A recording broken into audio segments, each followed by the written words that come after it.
السلام علیکم ورحمۃ اللہ وبرکاتہ۔ محترم سامعین، خواتین حضرات، اجالا چاندنی امید اسلامک چینل سے میں آپ کی خدمت میں ویڈیو لے کر حاضر ہوا ہوں۔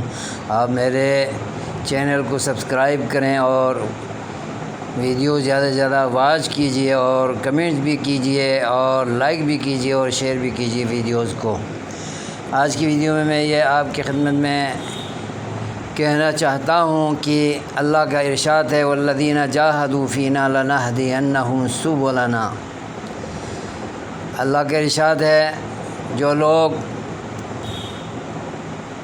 ہدایت یافتہ ہونے کے لیے، ایمان و تقوی کے حصول کے لیے، اسلام اور ایمان پر جمنے کے لیے، استقامت کے لیے کوشاں رہتے ہیں، کوشش کرتے ہیں، محنت کرتے ہیں، تگ و دو کرتے ہیں، تو ان کے لیے اللہ کی طرف سے گارنٹی ہے کہ اللہ تبارک و تعالیٰ ان کو خیر کے تمام راستے اللہ تعالیٰ کھول دیتا ہے اور بھلائی کی راہیں ہموار کرتا ہے اور ان کی کوششوں کو رائگان نہیں ہونے دیتا۔ لہذا مسلمانوں کو چاہیے کہ خیر پر عمل پیرا ہونے کے لیے، تقوی اور پرہیزگاری پر چلنے کے لیے، اللہ اور رسول کو راضی کرنے کے لیے جتنی کوشش ہو سکے کوشش کرنی چاہیے۔ کوشش پر اللہ تبارک و تعالیٰ کامیابی عطا فرماتا ہے، اور جو پاؤں پر پاؤں دھرے بیٹھے رہیں اور اللہ سے خواہ مخواہ کی توفیق مانگتے رہیں کہ اللہ توفیق دے گا تو ہم یہ کام کریں گے، اللہ نہیں دے گا تو ہم نیک کام نہیں کریں گے۔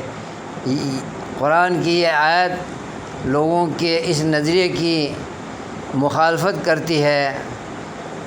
سب سے پہلے انسانوں میں خیر کی دلچسپی پیدا ہونی چاہیے، خیر کے بارے میں سوچ آنی چاہیے، فکر پیدا ہونی چاہیے، پھر اس فکر کی بنیاد پر کوشش کرنا شروع کر دیں، اللہ کی طرف بڑھنا شروع کر دیں اور خیر کے کاموں پر چلنا شروع کر دیں، تو اللہ تبارک و تعالیٰ اپنی توفیق کے سارے دروازے کھول دیتا ہے اور خیر کے تمام راستے کشادہ کرتا ہے اور آسان فرماتا ہے۔ اللہ تعالیٰ ہمیں قرآن کریم کی اس آیت پر عمل پیرا ہونے کی توفیق عطا فرمائے۔ وَإِنَّ اللَّهَ لَمَعَ الْمُحْسِنِينَ، اور آخر میں اللہ نے ارشاد فرمایا ہے کہ یقیناً اللہ تعالیٰ نیکی کرنے والوں کے ساتھ ہوتا ہے، خیر اپنانے والوں کے ساتھ ہوتا ہے۔ اگر ہم خیر کو اپنائیں گے تو اللہ تعالیٰ کی معیت، اس کی صحبت اور اس کی رحمتوں کا حصول اور ہر بلائی سے ہم سرشار ہو سکتے ہیں، اور ہم محسنین میں شامل نہ ہوں تو پھر توفیق خیر بھی بہت مشکل ہے۔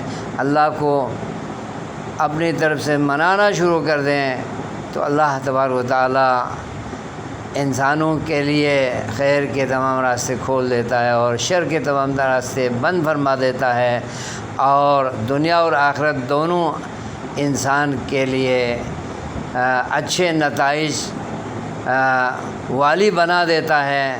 اللہ ہمیں عمل خیر کے لیے کوشاں رہنے اور کوشش کرنے، تگ و دو کرنے اور استقامت پر چلتے رہنے کی جہود و مساعی کرنے کی توفیق خیر عطا فرمائے۔ آمین۔ وصلی اللہ علیہ نبی وآلہ وسلم۔